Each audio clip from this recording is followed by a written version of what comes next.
Hello, welcome everyone. This is Johanna Christensen, or I'm Johanna Christensen, Managing Director of the Global Maritime Forum. Welcome to today's last session of the Getting to Zero Coalition workshop. I'm super excited for this session. It is focused on key initiatives, key new initiatives in the shipping decarbonization space. I'm particularly excited because one of the things that, and one of the reasons we started the Getting to Zero Coalition is that we really felt that in order to achieve this target of decarbonizing shipping, we need really big swings. And from our perspective, the two new initiatives that we are presenting today are exactly such big swings. And so with that, I'd like to introduce our first set of speakers. They are Katrine Bjerregaard and Johannessen from the Mærsk Mc-Kinney Møller Center for Zero Carbon Shipping that was recently launched. I don't want to go into too many details because I know Katrine and Tua will be much better than me at explaining what the center is all about. But welcome, Katrine. I think you're the one who's going to kick off. Maybe just a few words before we start your presentation is that we're going to use the Zoom chat for questions. There will be ample time for questions after both presentations, so please post them in the Zoom chat as you think of them throughout the presentation. And Randall is joining us as well to help monitor the Zoom chat and then to help pose the questions to Katrine and Tua, and then for the later presentation as well. I think that's about it. Welcome Katrine, welcome Tua, and please take us away. Great, thank you so much, Johannah. We are really excited to be here today and to share a few more thoughts on this new initiative that we've been working on for a year now with our partners. I will attempt to share my screen and hope that it will work. 1 second. I think it does work. Perfect. Yeah, here we are. So the simple introduction is that our vision is a decarbonization of the maritime industry. And basically, I think all of us here today share that vision. Otherwise, we would not have committed and be part of this super important forum. So that's also what we are working for. And I'm going to start out by giving just a few facts on what this is. We will be founded in 2020. We are going through the legal registration as we speak. That is taking up a lot of our time at the moment. And we are doing so with a base funding of 400 million Danish kroner. That's approximately 64 million US dollars. And that's kindly donated by the A.P. Møller Foundation. Now, the expectation is, of course, that this is going to be a much more costly journey. So as we progress and as we develop new activities and projects, we will be looking to gear that funding with both private and public grants as we go along. What's really important to say here is that with this significant base funding, we will be able to build up an organization of approximately 100 people over the next 3 years. Which will allow us to focus solely on working within this topic. And that's important because we need to move fast, and to do so we need to set aside the appropriate amount of resources.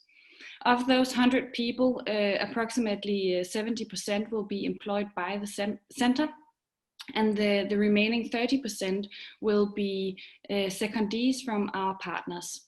And that's also that also suggests that the commitment we are looking at from current and future partners to the center is significant. This is really a wish to truly collaborate on moving this agenda forward. We will be located in Copenhagen, central Copenhagen. We just signed a lease. I promise you that when you come and visit us, it will be the very nice part of Copenhagen, very close to Global Maritime Forum. Hopefully we'll be able to attract a very international team. I think that goes without saying that our partners is from all over the world, so will our employees be. We will be registered as a non-for-profit commercial foundation with a charitable purpose. And that's important because with this initiative, we don't just want to support a few companies in progressing this journey. We really want to make sure that what we are looking into is an industry-wide effort.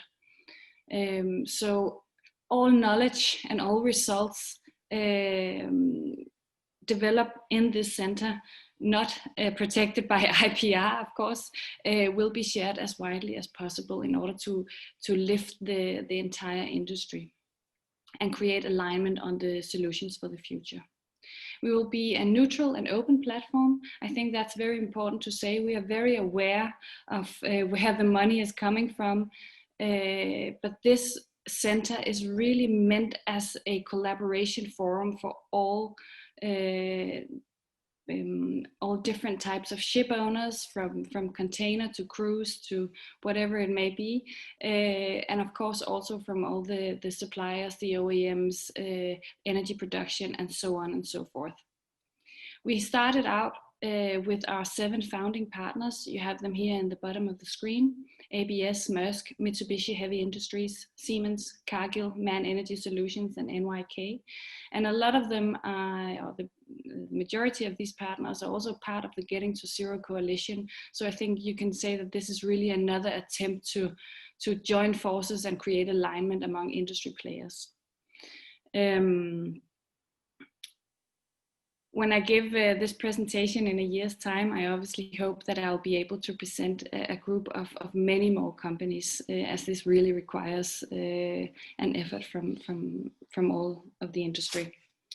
I won't go through all of our guiding principles, but I'll simply say that what you will see in our material and how we work is that we are working impatiently with this topic. So we really want to create results fast, and we really want to make sure that we show that this journey is in fact possible.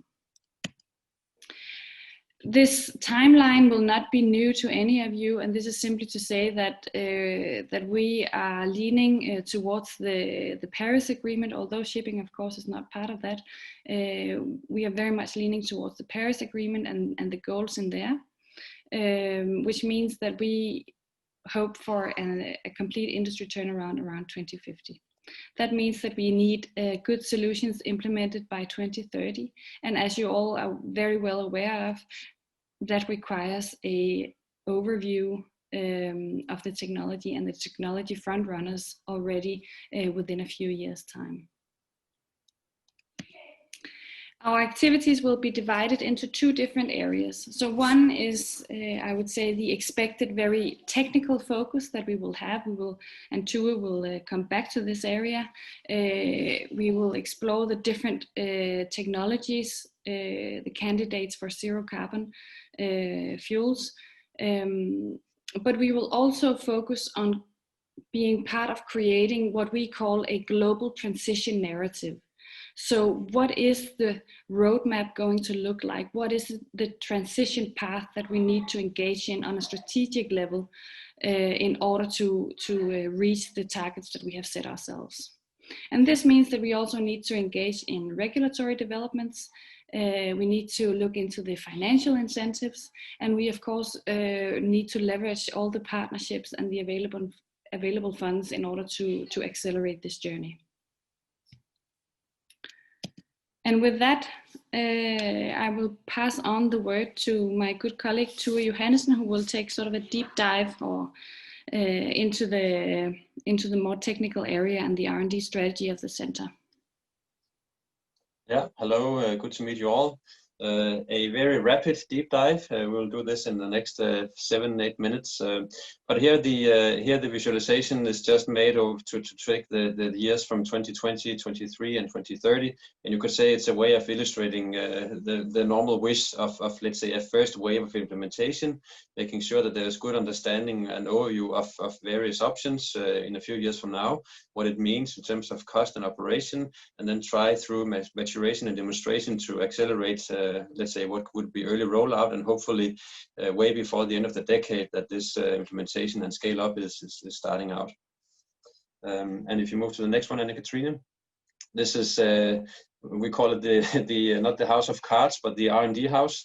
It's basically both, you could say in one way, the organization, but also where they want to attack it. If you look at the green boxes or arrows, it basically shows that we, like mostly acknowledged views here, it's important to look at the entire value chain from end to end. So from solar or windmill or biomass all the way through to propulsion and what's happened on the stack on the ship.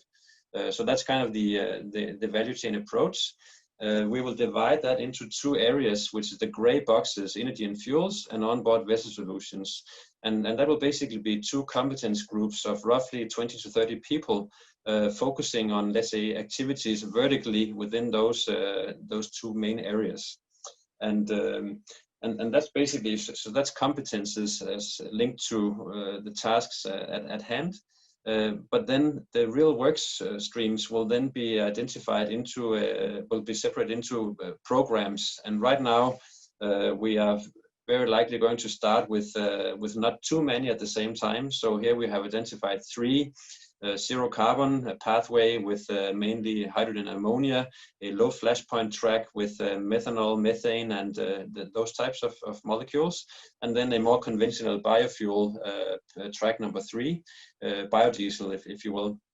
And then we have indicated also in the vessel solution track a necessity to look at alternative propulsion and efficiency measures, because it's important that we utilize the new fuels in the best possible way. So you could say we won't be developing kites or rotary sails or technologies like that, but what we want to be able to do is to work with those types of companies and organizations to understand what it means to utilize them on vessels and what impact it has on, for example, total cost of ownership. And then we have a very important function here. We call it MAV, Maritime Application and Viability. So that's kind of taking the outcome from programs that you consider technical feasibility overall from end to end, and look at how that fits into various maritime segments and ship types, and then look at what does that mean in terms of feasibility, let's say viability. And if you click again, and Katrine, it kind of closes the loop to the let's say to that pull from the market, the transition strategy, because that group in the organization will look at, what is knowing what the gap is from operation with ammonia or methanol, how much more expensive is it than marine gas oil, and then look at from the other side what kind of CO2 tax or incentive is needed to make the transition happen. So that's kind of how the R&D ties into a delivered output in the MAV function, and then how that strategically will be used in the transition strategy. So you could say an organization built up of 2 main competence teams, a program function with strong portfolio capability tools, and then the transition strategy. And now I can switch, Katrine. The pathways need to be analyzed in great detail from end to end. And here, I mean, for sure, an organization, even if we are 100 people working on this, I mean, nothing can be done solely, of course, by us. It's about making sure that the right things happen. In some cases, we are involved in it directly. In other cases, we can be you could call it a tool to make it clear that the R&D is needed. So here I've just tried to illustrate how such a picture can look like. So you take various, I mean, it's really illustrative here. Technical and market maturity of various pathways can be visualized like this. So there's an exercise of converting tile colors on this path from one into the other. So you could see from ammonia right now, there are a number of unresolved questions to be dealt with. The engine is not there yet. Bunker feasibility has not been proven, and so forth. On the biofuels track, in the bottom, there is certain concerns about availability. So this is kind of visualizing challenges are not the same on the different kinds of molecules. And then hopefully 3 years from now, we are at a point where activities would have led to a certain change of colors. and then maybe we're at a point where it is more clear. And again, this is not to take out any kind of a decision up front, but 3 years from now, maybe we're still at a point where the final certification of the ammonia engine is not done. Maybe we are more aware at the time that it is really critical with biomass availability, so that biofuel needs to be a part of the mix, not at least through pilot fuel for dual fuel engines. So it's about getting this holistic overview of each of these opportunities from end to end, and then also see that picture in perspective with other, let's say, sectors like aerospace and so forth, so that we not only understand what can be done, but also price and availability linked to others. And then one way of approaching how we should structure our programs, we have tried to visualize here in what you could say a normal Sankey chart. You have the primary energy, renewable electricity from windmills, and then you have transmission losses, you have electrolysis losses. In this case, it's illustrated for ammonia, where you would need to convert that into the molecule of ammonia, transport it, eventually convert it into power on the vessel. Some ammonia would be needed also to do DeNOx on the ship. So if you take all the necessary let's say elements of going end to end, this will lead to a certain percentage of power actually available on the vessel compared to what was there from the start. And what we will also try to do in the way that we structure our programs is to really look at where are the biggest losses, where are the biggest capex elements in the supply chain from end to end, because losses and capex, that will end up being OPEX on the ship. And the technology choices in terms of X to power on the ship, that will be capex on the ship. So when you take this entire view of both power to X and then X to power as well, this is what enables us to try to look at what are the best projects to really try to minimize the amount of windmills needed per ship, if you will. And that impact can be quite huge if we're making the right decision and doing the right things. Just throwing a number out there, if this pathway can be improved overall by 10%, the estimate is that it will mean 22,000 10 megawatt offshore windmills less needed for shipping. So if we all together work in the right direction with the right solutions, it can make an impact on how much renewable energy is needed to do the job for us. And the final part of the presentation now here is to how we will condense this information in this maritime application function. And here basically we take you just click ahead, Katrine. We take the program output, we take the external boundary conditions from the vessel segments.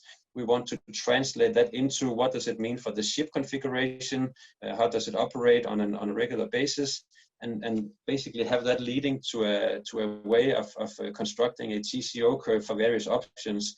And then an important part of this is basically an assumption base underneath all this. And this is where the assumptions are only useful if they are well understood, if they are transparent, and if there's alignment. And this is where, of course, there is a lot of good reason for having strong discussion and collaboration with Getting to Zero, because a model is not better than the assumptions, and it's also not better than the kind of requirements and elements that is put into it. So this is something that we think is really useful for the industry to help move forward, and the ambition here is that this tool should also be able to give guidelines on, should it be engines, should it be fuel cell, what can it mean with if you add sail, what does the TCO curve look like, so basically help to make intelligent decisions. So that was the very rapid dive into some of the thoughts behind the way of setting up the attack here. So obviously doing this hand in hand with the entire industry. Yeah, thank you. Thank you, Tua. Thank you so much. And thank you also, Katrine. This is really great. And I think it really is a testament to the sort of the spirit of collaboration that we're finding across all the parties that are involved. Oh, sorry, apologies. I'm multitasking here, not very good at it, apparently. And, that I think that the spirit of collaboration that we're seeing across the Getting to Zero coalition. And so we're obviously going to look to work together closely. We have the added benefit of being located in the same city, so that's going to make a lot of things easier. But I think one of the things that I noted in your presentation before we bounce to questions from from the participants in this webinar is that you mentioned specifically that you already have partners in the center. And I guess could either you two or Anne-Katrine talk a little bit about more, how do those partnerships work, and what types of partnerships are you looking for? Yeah, first of all, I mean, yeah, I don't know who should start, but I mean, there's, like Anne-Katrine said, there's a significant commitment to be part in this in terms of secondees being allocated and really working together on the joint projects here.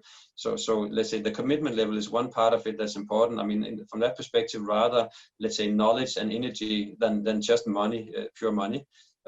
Of course, base funding is needed to get started, that's for sure. On the other hand, the way of expanding partnerships would be also to, I mean, even if from, let's say, primary windmills energy like Siemens or Mitsubishi Heavy Industries, Vestas, all the way to Mærsk and NYK Line as an operator of vessels, there are multiple steps in between, which is not really fully covered by these. So one way of constructing the partnerships is also to basically increasingly fill the gaps where the knowledge gaps are and the technology gaps are by growth of partnerships. Thank you, Tua. With that, I'm going to bounce it to Randall. Randall, you've been monitoring the chat function. I can see that there are already some questions coming in. Maybe you can share some of those questions with Anne-Katrine and Tua. Sure. Yeah, I've got 3 questions that have come in. The first was related to the how you're working with companies on energy efficiency side of stuff. You mentioned rotor sales and alternative fuels and efficiencies. How are you working with them to reduce barriers to alternative fuels and energies and potentially reduce the environmental impacts more broadly? Second is, will the center have its own test facilities, or is this going to be all in experiments, or is it going to be all desk-based studies? And then there's maybe why don't we do those 2, and then there's others coming in. So start with those 2, and then I'll come back with more. Okay. To take the last one first, the center will be located in the middle of Copenhagen, so no test facilities under our own roof. So the partnership structure is also in a way that a partnership contribution can be, let's say, both secondees, but it can also be access to test facilities to do joint projects, and so that's, I think we really don't want to, let's say, duplicate or try to do something that is already being able to be done elsewhere. So, I mean, in the backyard of Copenhagen, you have Man Energy Solutions with 2 Sorg engine tests, and so forth. So wherever those capabilities are, the projects that are necessary to do the advancements will be identified, and then we will simply just try to work with the right organizations to have the right tests done, whether that's electrolysis for renewable electricity, or it's solid oxide fuel cells, or fuel gas supply systems. I mean, it's to make sure that it happens and not necessarily that it needs to happen under our roof. And the first one, just refresh my memory. It was just about the role of the energy efficiencies and different technologies. You mentioned rotor sales specifically, but how are you engaging, and what is the role of this? Yeah, so first of all, when the whole framework is set up to be able to analyze very nicely from end to end what this means with ammonia, methanol, and the involvement of biofuel, then those ship configurations can also be moved into the picture quite intelligently, where you would then say, okay, on a carrier, you have the opportunity to do so and so. The capex for the rotary sales is X million, and then the estimate for reduced fuel consumption is so and so. And given that green methanol is more expensive, then it has a payback time that is then all of a sudden much more attractive. So again, we won't have money to be able to do those developments, but rather having a nice facility where we can welcome these companies to come and sit with us for some weeks and get the right input into the model and enable it to, like, the dream would be like you buy a new car, you can sit and click, a tanker equipped with so and so and so. What would be the potential, let's say, picture for that? So really want to collaborate with those without doing the real technology development on that side. Great, thanks. We've got a few other questions that have come in. So one was asking about whether you'll be engaging on safety training, especially we're working with new fuels such as ammonia. And then another question about how you're working as a center of knowledge across a range of issues, as one of the challenges for shipping is that there's few authoritative sources on many of these topics. And so kind of how you plan to position yourself there. So training, and then kind of how you position yourselves in an authoritative center of knowledge. I can start with the one on training. The center will likely not be engaged in training projects. However, we will be able to identify any issues or challenges that needs to be solved within this area, but will not engage in training as such. And also, I think it's again a matter of using what is out there in the best possible way. So, for instance, you have for methanol, there's a methanol institute, and they have already acquired a lot of knowledge and let's say ways of working that can be communicated and utilized. And the same thing is emerging with less maturity, but also in the Ammonia Energy Association, where there is a health and safety and environment committee and safety. So it's really about taking the knowledge that is out there and making sure that people understand, what are you already doing in other sectors and how can we benefit from that? And for sure, on-board vessel with the crews and working environment, there is stuff to be done. So I think so training will not be like Katrine say in-house, but the ambition level on making sure that we know where to do this and how much would be needed is important. And then you say from regulatory side, of course, if we, when the new fuels can be really IMO standardized as the new option is one thing, and the other thing is also the range of procedures that needs to be put into place in terms of standardization. I mean, methanol and ammonia, for instance, those two are available in whatever 80 to 100 ports globally as a transported chemical. Traded in numbers of, let's say, 15, 20, 25 million tons per year, but again, these numbers needs to go up massively, and to move from transporting a chemical to a bunker procedure is also something that is an important step forward. And there, could say standardization and training, obviously it will be an important part of this. So a lot of work to be done. Sure, there are also some questions coming in, or maybe this might be for Katrine, I'm not 100% sure. So a couple of more questions before we close out and move to the next presentation. We have a few more minutes left. So first of all, what is the appetite for the center to work with non-industry players, especially regarding stakeholders from the public sector? And then another question, which is a great one. How will the center measure your success in the coming months and years? What's your philosophy in terms of open collaboration in the industry needed, and any new IP that might come out from your R&D activities with the partner companies? So excellent questions about how to work together. Very good questions, all of them actually. And I'll start with the stakeholder one. So basically what we are seeing is that there is a huge need for more knowledge and technology agnostic data and research. Also for public authorities in order to support them in their decision making. So one of the goals that we have, of course, is to be a provider of that type of knowledge. So surely as we move along, some of the results going out of the center will help both national but certainly also other international bodies to use that in their decision making. So that is for sure an ambition of ours. Yeah. You have a strong opinion on the IP question. Tua, maybe you're the one to answer that. Sorry. Yeah, I was just about to. One thing is the general cooperation spirit around things like, if like ammonia bunker feasibility study is maybe not a high IP sensitive area, but the injection strategy on a two-stroke engine perhaps is. So and in those projects from times when they're created, one thing is the general work, but specific projects will be set up between partners governed by project agreements as well, which will let's say do all the relationships with prior art and let's say background IP and foreground IP. So this will be dealt with in project agreements so that people feel comfortable working together, even if it is an open environment. So that part will be done professionally. And I think the last one, what was that? Oh, that was the measure of success.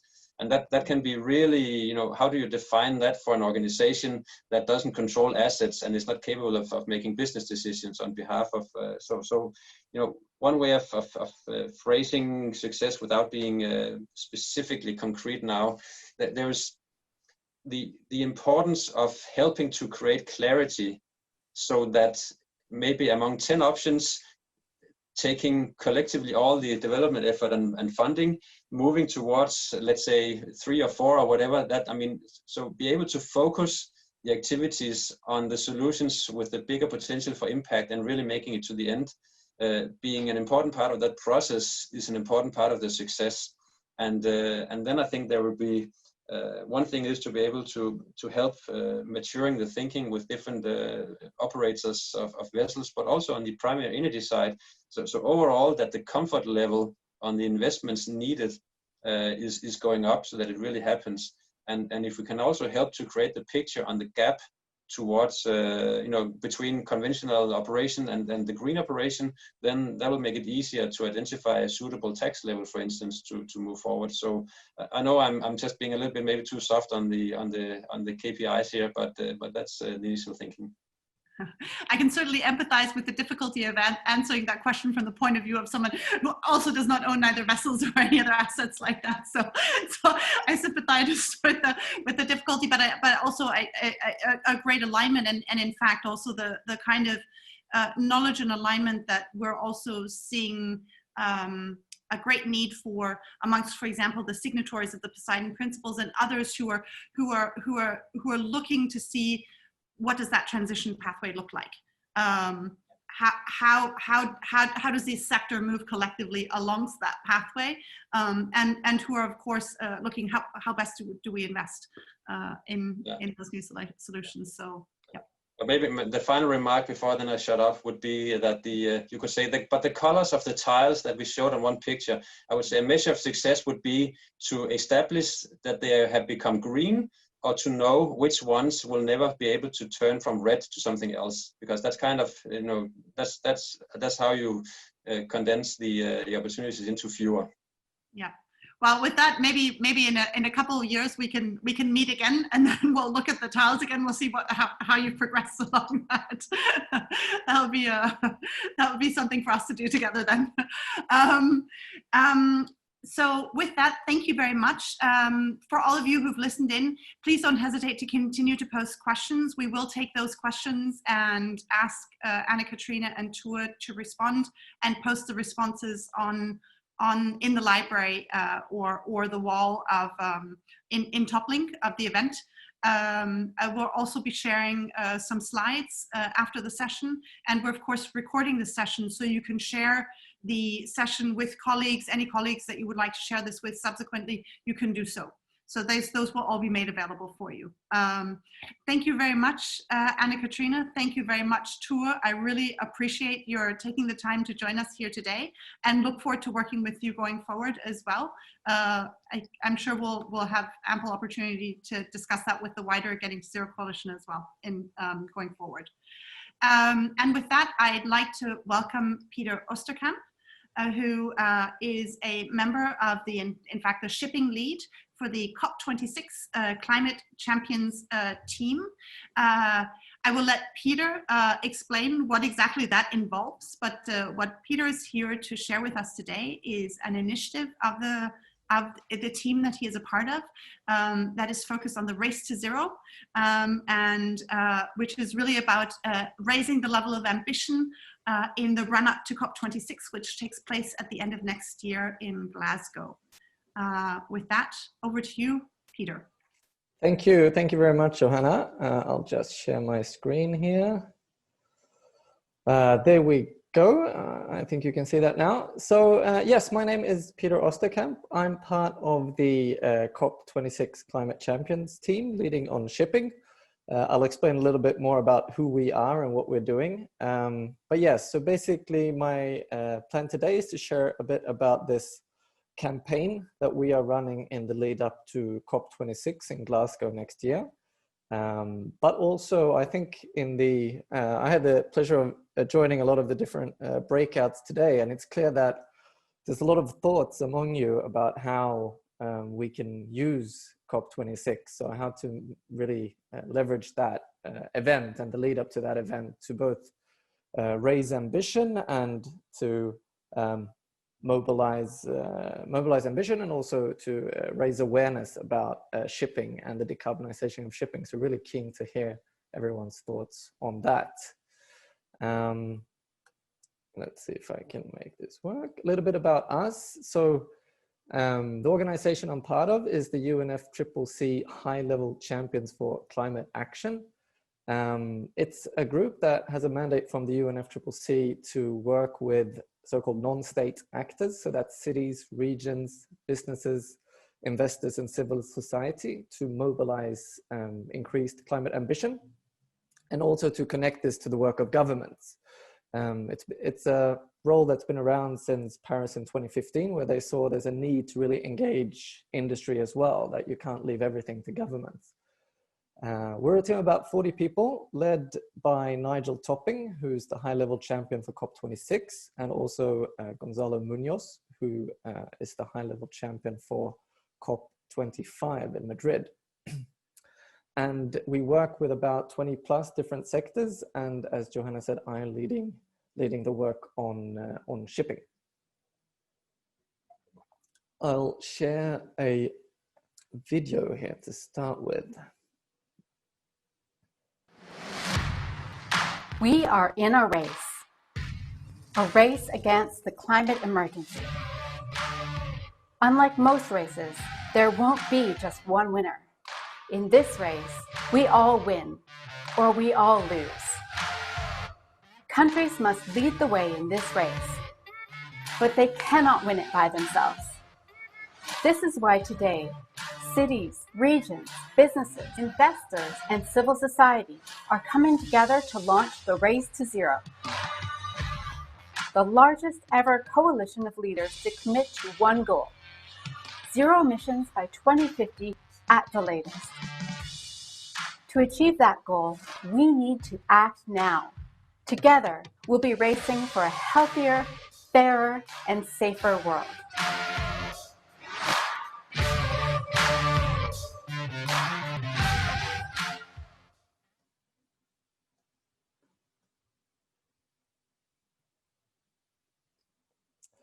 Yes, so Race to Zero, as you saw in this video, it's a global campaign, and the aim is to rally leadership and support from business, cities, regions, investors for a healthy, resilient, zero carbon recovery that prevents future threats, creates decent jobs, and unlocks inclusive, sustainable growth. And as you saw, all members are committed to the same overarching goal, which is to achieve net zero by 2050. And it's a campaign that's led by the high-level champions. As you saw, this is a initiative that brings together a coalition of existing net zero initiatives. So these are the different initiatives that are part of Race to Zero. And they all have a couple of things in common. They all require signees to pledge to achieve net zero by 2050. They also require signees to lay out a clear plan for that with interim targets. The next step is proceed to obviously take action to fulfill that plan, and also to report on the progress as they go. So the fourth part is to publish. And right now, this is from the launch in June, there's 449 cities, 21 regions, 995 businesses, 38 investors, and 505 universities signed up through one of these initiatives. And together with the Climate Ambition Alliance, which is another alliance that targets governments, this creates the largest ever alliance for net zero by 2050. So looking at the Race to Zero and combining it with the Climate Ambition Alliance, we right now cover 53% of GDP, 23% of emissions, about 2.6 billion people, and 4.7 trillion in annual revenues. The target for COP, so the target by November of next year, is to increase this to 50% of emissions and 75% of global GDP. So that's the target we're working towards. And I had a look among the Getting to Zero coalition members to see if any were part of Race to Zero already. So I saw that both Danfoss and Unilever are actually already signed up to Race to Zero. through the Business Ambition for 1.5. But I've also seen that a number of coalition members have already announced net zero commitments of their own. They're not signed up to any of the Race to Zero initiatives, but they have announced. So Mærsk, CMB, Shell, Port of Rotterdam, Total, BP. I'm sorry if I'm missing any other coalition member, but those were some of those I found. So it's clear that a lot of, there is a lot of ambition and a lot of things are moving already, which is very encouraging. And the way to join Race to Zero, the main initiative for businesses is the Business Ambition for 1.5 degrees.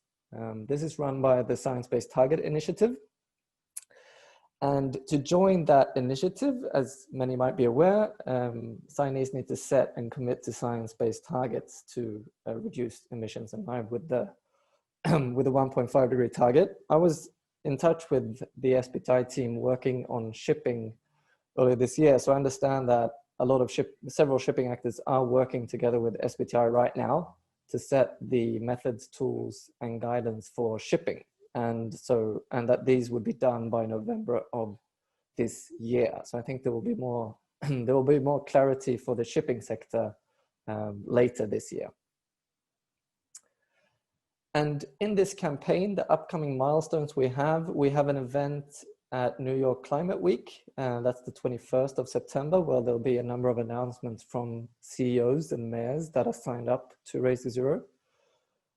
We have a partnership with TED called TED Countdown that has a launch on October 10th. That will then be a partnership that runs all the way up to COP next year, where we use the reach and power of TED to really mobilize and increase awareness and energy around decarbonization. Us in the Champions team, we're hosting Race to Zero dialogues in November, where there'll be one day for each sector. So there'll be one day for transport, and the Getting to Zero Coalition will host the dialogue there, so which we're very, very excited about. And then finally, also this year, there's the Paris anniversary on December 12th. So these are some of the upcoming milestones in the campaign. And that was it, basically, what I had to share. I'm very happy to take questions. And if anyone wants to get in touch after this, you find my email address here as well. Very happy to take any questions. Thank you, Peter. That's great. Whoops, let me just start my video as well. That would be helpful. Apologies. Thank you so much, Peter. That's excellent. Thank you for sharing that a little more detail about the campaign. I'm going to put somebody, Tristan, I just texted you to see if I can put you on the spot. I hope you're still on the line, because in fact, Tristan, you've been involved in the Science-Based Target Initiative, developing the parameters for what it actually means to sign up to a science-based target for shipping. If you're on the line, could I, is it possible for you to intervene? Can I just ask our tech team? Is that possible?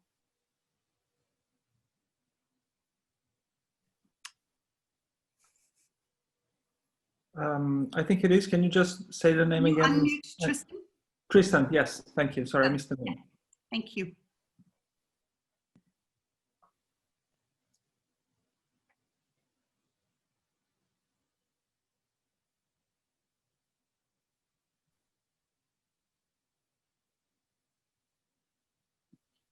Hello. We had Tristan for 2 seconds. Try that again.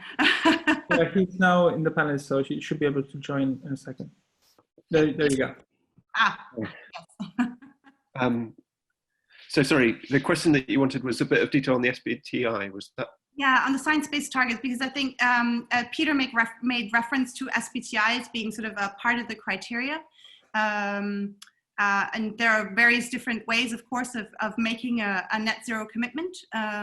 But SBTi is certainly the international standard at present, anyway. And you've been involved in the work of determining sort of the criteria. So maybe you could talk a little bit about that, and also about the timeline for them to become available and whatnot. Sure. So firstly, apologies to everyone in the industry who now has to get their head around another set of trajectories and guidelines, because to a certain extent, this is recreating something that already exists in the Poseidon Principles, which are obviously finance specific, and will hopefully soon exist in the Sea Cargo Charter. The idea that there is a kind of target trajectory associated with decarbonisation, and then that you need to follow that trajectory, and you can measure your performance against that using a given metric. And that's a very common feature in the SBTI work as well. The way that is being derived, though, is that it's very much more led by the Paris Agreement climate specifics, rather than in the case of the Poseidon Principles and Sea Cargo Charter, where we took the IMO levels of ambition, which are not as high as the Paris Agreement, as a starting point, because we wanted to keep those initiatives as very IMO derivative, whereas this is much more climate science and 1.5 degrees aligned, so closer to the way that Peder was just framing what the climate champions will be aligning to as a driving commitment, and to a certain extent what Anna, Katrine and Tue also said is their guiding sort of backbone of their principles behind their ambition and rate of decarbonisation.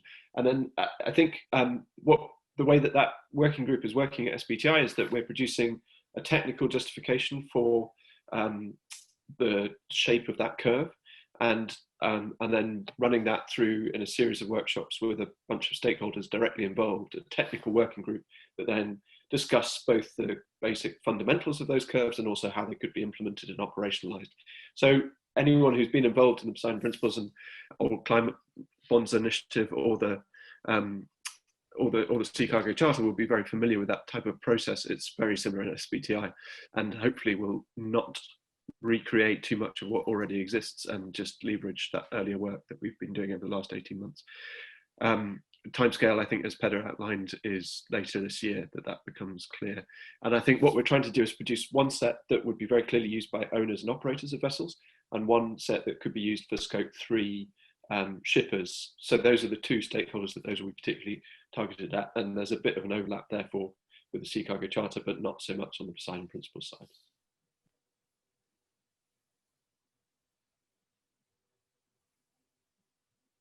Thank you so much, Tristan. That's super helpful.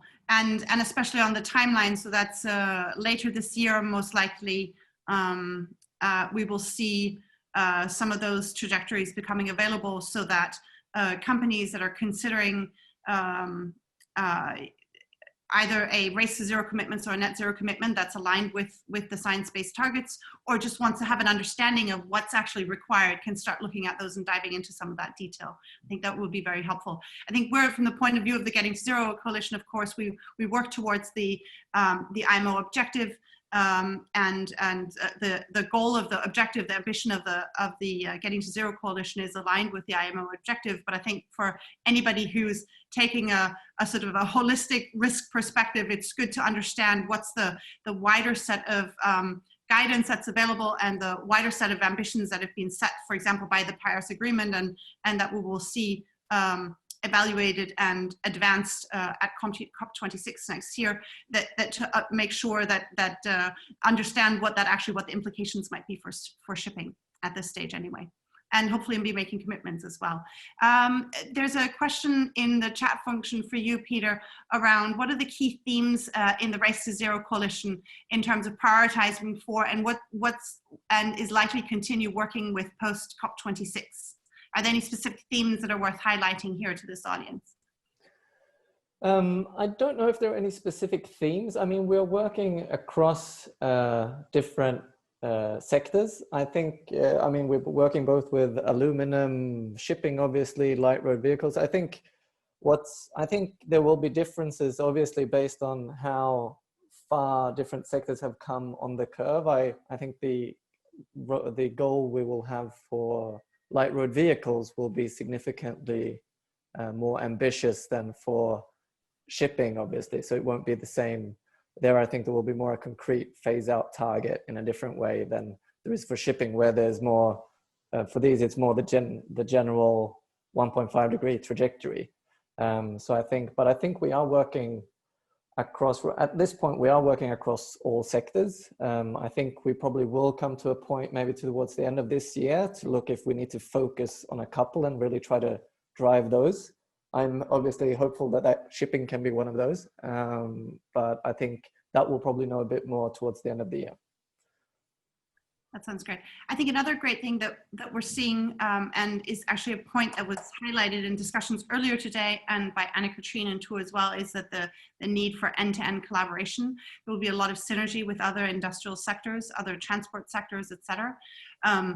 Potential synergies, but also potentially some competition for fuels, for resources, et cetera. So this idea of thinking about in a holistic way about how all these different sectors can work together, I think that's a really exciting piece of the work that you're doing, Peter.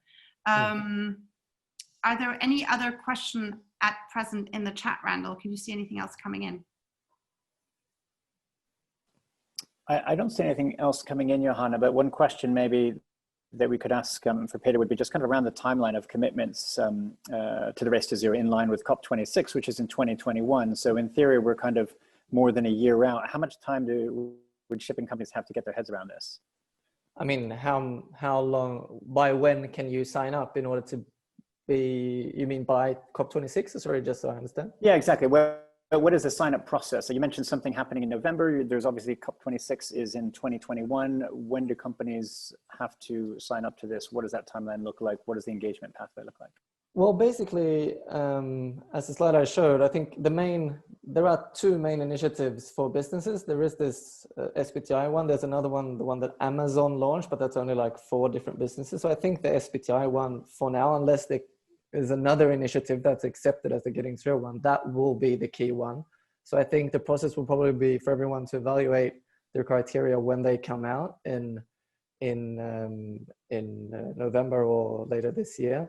And then it's contacting, there is you can already now go in and look at the sign up process for the business for this SBTI initiative. It's the